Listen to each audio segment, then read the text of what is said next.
Hello guys, आपका हमारे YouTube channel Rajiv classes में स्वागत है। जैसा कि आप सबको मालूम है कि हम class 10th math NCERT math पढ़ रहे हैं। एनसीईआरटी मैथ में जो कि आपका चैप्टर 2 था पॉलिनोमियल, वो कंप्लीट हो गया है। अब हमारे को पढ़ना है चैप्टर 3।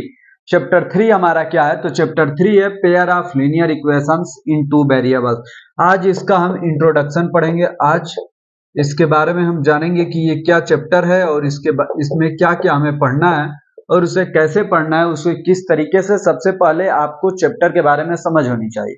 चलिए अब हम चलते हैं अपने टॉपिक पे। उससे पहले यदि आपने चैनल को सब्सक्राइब नहीं किया है तो चैनल को सब्सक्राइब कर लें, वीडियो को लाइक करें और अपने दोस्तों को भी शेयर करें। यदि आप पॉलिनोमियल कंप्लीट चैप्टर को देखना चाहते हो तो इसके डिस्क्रिप्शन बॉक्स में उसका लिंक मौजूद है, आप वहां पे क्लिक करेंगे और पूरा पॉलिनोमियल का प्लेलिस्ट आपके सामने होगा। आप जिस एक्सरसाइज को चाहें उस एक्सरसाइज को देख सकते हैं। हर एक क्वेश्चन एग्जाम्पल भी कराए गए हैं और क्वेश्चन भी, और जो भी उस पे कॉन्सेप्ट है उन कॉन्सेप्ट को समझाया भी गया है। चलिए अब हम चलते हैं अपने आज के टॉपिक पे। देखिए क्या है pair of linear equations in two variables. ये समझिए वेरिएबल। सबसे पहले तो इसमें क्या दिया है? वेरिएबल। वेरिएबल, अब वेरिएबल होता क्या है? तो वेरिएबल मतलब इंग्लिश के अल्फाबेट, जिसकी वैल्यू फिक्स नहीं होती, जिसकी वैल्यू वैरी करती रहती है। जैसे वेरिएबल को देखेंगे तो इसमें वैरी नाम ही आ गया, ये वैरी। अब वैरी का मतलब क्या हो गया कि जिसकी वैल्यू वैरी करती रहती हो, जिसकी वैल्यू फिक्स ना हो। जैसे x हो गया, y हो गया, z हो गया, तो इन सब की वैल्यू मतलब इंग्लिश के जो भी अल्फाबेट होते हैं इन सब की वैल्यू क्या होती है? चेंज होती रहती है। किसी इक्वेशन में देखेंगे तो x की वैल्यू 5 आ गई, कहीं देखेंगे तो x की वैल्यू 6 आ गई। जैसे x + 2 = कहीं पे 6 है तो यहाँ पे x की वैल्यू 4 हो जाएगी। अब वही कहीं पर x - 2 = 6 है तो x की वैल्यू 8 हो जाएगी। तो ये x की वैल्यू वेरी करती रहती है। तो वेरिएबल क्या होता है? तो वेरिएबल वो वैल्यू होती है जिसकी वैल्यू फिक्स नहीं होती है, जिसकी वैल्यू वेरी होती रहती है।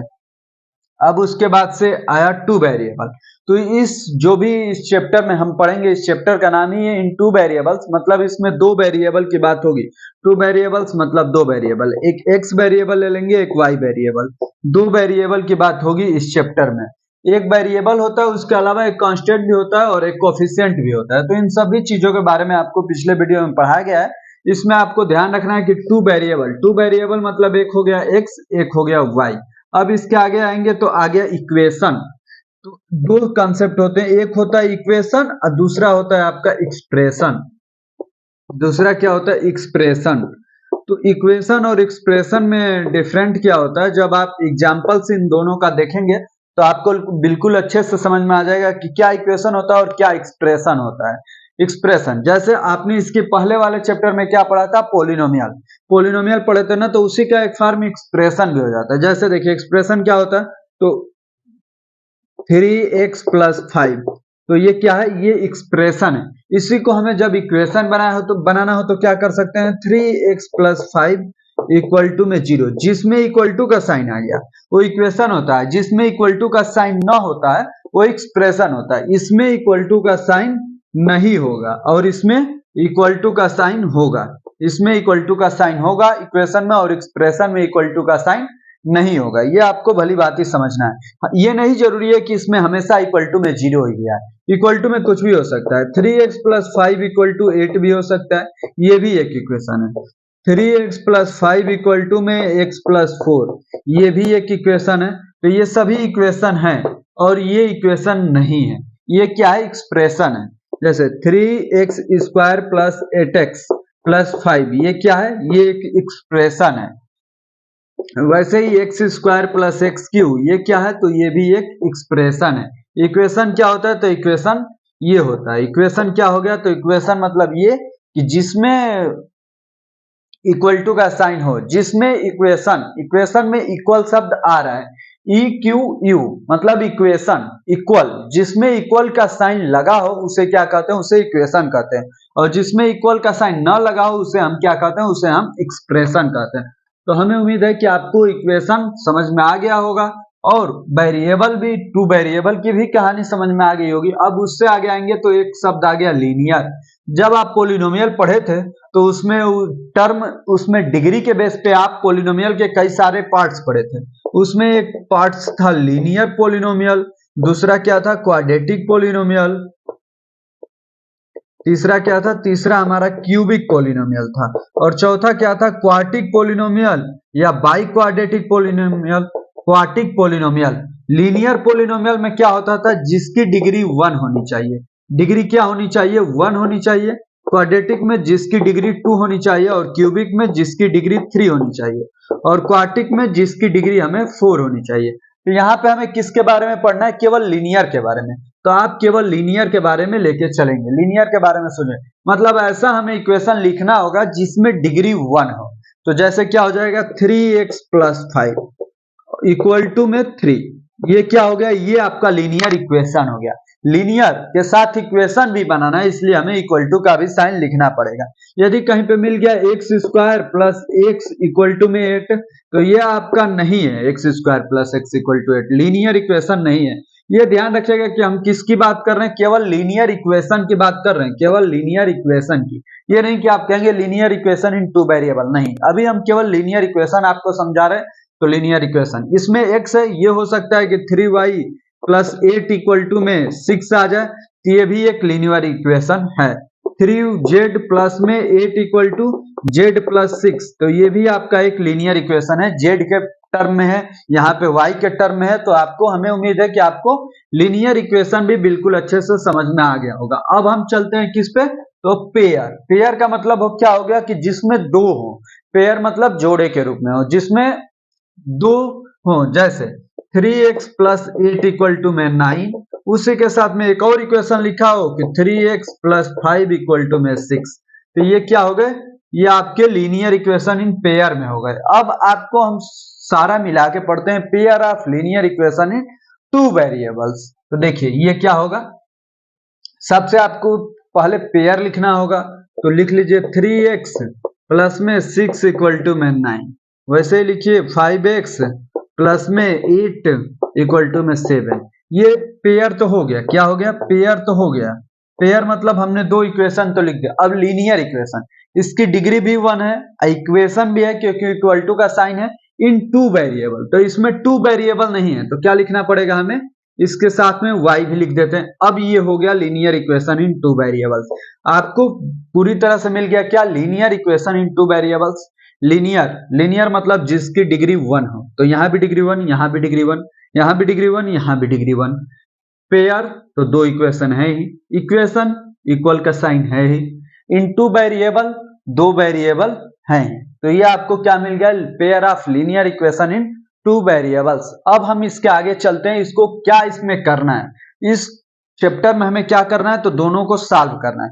किस किस मेथड से, तो आपको ग्राफ मेथड से सॉल्व करने को मिल सकता है, लीनियर मेथड से ग्राफ मेथड से सॉल्व करना होगा। उसके अलावा 3 और मेथड आते हैं, सबस्टिट्यूशन मेथड, और एक क्रॉस मल्टीप्लिकेशन मेथड, और एक आ जाता है जो मेथड होता है जिसमें सब्स्टिट्यूट वैल्यू करनी होती है, एक इंटरचेंज मतलब जिसमें घटाना होता है, सब्स्टिट्यूशन मेथड। एक में illumination method, sorry.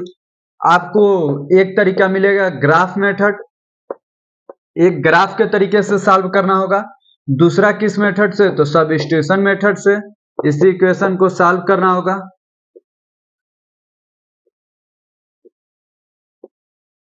Substitution method से सॉल्व करना होगा। तीसरा एलिमिनेशन मेथड से, एलिमिनेशन मेथड से सॉल्व करना होगा। चौथा तो क्रॉस मल्टीप्लाई मेथड से, क्रॉस मल्टीप्लाई मेथड से, क्रॉस मल्टीप्लाई मेथड से सॉल्व करना होगा। इसके अलावा एक और तरीका होता है जिससे हम बिना सॉल्व किए हुए भी इसके आंसर बता सकते हैं कि इसका एक सॉल्यूशन होगा कि मैनी इनफाइनाइट सॉल्यूशन हो। कैसा एक सॉल्यूशन और कैसा मैनी इनफाइनाइट सॉल्यूशन, तो ये सब देखिए। जब आप ग्राफ खींचेंगे एक्स और वाई एक्सिस पे, और जब पेयर कर रहा है तो दो लाइनें को, एक लाइन ये ग्राफ हो गई, अब दूसरे लाइन का भी ग्राफ खींचना होगा। तो जब ये एक दूसरे को इंटरसेक्ट करेंगे कहीं भी, तो यही आपका सॉल्यूशन हो जाएगा। यहाँ पर एक x की वैल्यू मिलेगी, एक y की वैल्यू मिलेगी, तो यही आपका इसका सॉल्यूशन हो जाएगा। यहाँ पे कितने सॉल्यूशन मिले, एक सॉल्यूशन, मतलब यूनिक सॉल्यूशन। जब दोनों लाइनें एक दूसरे को इंटरसेक्ट करेंगी तो कितने सॉल्यूशन, यूनिक सॉल्यूशन। कभी ऐसा होगा कि दो लाइनों का इक्वेशन आप खींच रहे हैं और दोनों लाइनें एक दूसरे पे ही ओवरलैप कर रही हैं, तो यहाँ पे मैनी इनफाइनाइट सॉल्यूशन, क्योंकि हर एक पॉइंट पे एक्स वाई मिल रहा है आपको, दोनों लाइनें हर एक पॉइंट पे एक दूसरे को टच कर रही हैं, तो यहाँ पे मैनी इनफाइनाइट सॉल्यूशन मतलब बहुत ज्यादा मैनी इनफाइनाइट सोल्यूशन मिलेंगे। तीसरी कंडीशन ये बनेगी कि आपको दो लाइनों का ग्राफ खींचना होगा, तो एक ये लाइन का ग्राफ खींच लिए और दूसरे लाइन का एक और ग्राफ खींचे, तो दोनों में पता चलेगा कि ये कैसी है, पैरेलल लाइनें हैं। अब पैरेलल लाइनें हैं तो यहाँ पे नो सॉल्यूशन हो जाएगा, यहाँ पे क्या हो जाएगा, नो सॉल्यूशन। तो जब आप चैप्टर को पढ़ेंगे तो बिल्कुल अच्छे से आपको समझ में आ जाएगा और एग्जाम्पल्स के साथ पढ़ा जाएगा हम लोग, तो आपको बिल्कुल अच्छे से समझ में आएगा कि कैसे इसका ग्राफ खींचा जाए, कैसे इसका ग्राफ खींच के कैसे उसको सॉल्व करना है, कैसे एक्स वाई की वैल्यू निकालनी होती है और टू वेरिएबल में कितने सॉल्यूशन मिलेंगे। इसके अलावा एक और तरीका आपने क्लास 9th में देखा होगा, वन वेरिएबल। यदि यहाँ पे वन वेरिएबल हो, मतलब टू वेरिएबल ना होके यदि वन वेरिएबल हो, तब इसके कितने सॉल्यूशन होंगे। जैसे x + 6 = में 8 + 2x, तो यहाँ पे कितने सॉल्यूशन होंगे, तो यहाँ पे x की वैल्यू -2।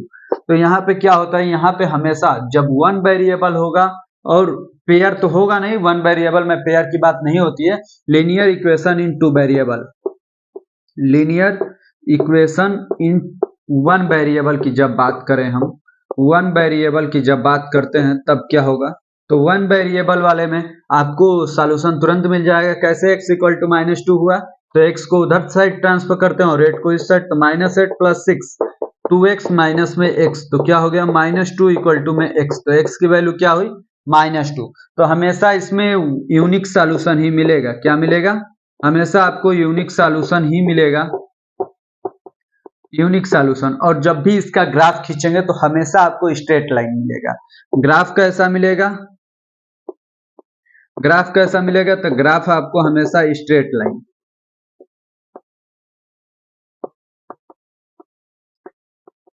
हमेशा ग्राफ आपको कैसा मिलेगा, तो हमेशा आपको ग्राफ स्ट्रेट लाइन मिलेगा। तो यह रहा आपका pair of linear equation into variables का इंट्रोडक्शन। इसके बाद हम अगले दिन जो वीडियो लेकर आएंगे उस पे आपको एक्सरसाइज 3.1 से पहले 3 एग्जांपल्स दिए हुए हैं, उन तीनों एग्जांपल्स को सॉल्व किया जाएगा। देखा जाएगा कि कैसे एग्जांपल सॉल्व किए जाते हैं, वर्ड प्रॉब्लम के ऊपर वो इक्वेशन है, उनका ग्राफ मेथड से सॉल्व करना है। उसके बाद उसके अगले दिन 3.1 जैसे जैसे जो भी आपके एनसीईआरटी बुक में कंसेप्ट दिया हुआ है वैसे वैसे हम धीरे बाई धीरे आपको बिल्कुल अच्छे से समझाते हुए उसको पढ़ते हुए आगे चलेंगे। इसके अलावा यदि आपने सेकंड चैप्टर नहीं पढ़ा है तो सेकंड चैप्टर आपको डिस्क्रिप्शन बॉक्स में लिंक दिया हुआ है, उसको आप वहां से पढ़ सकते हैं। आपको अंत तक बने रहने के लिए बहुत बहुत थैंक्स।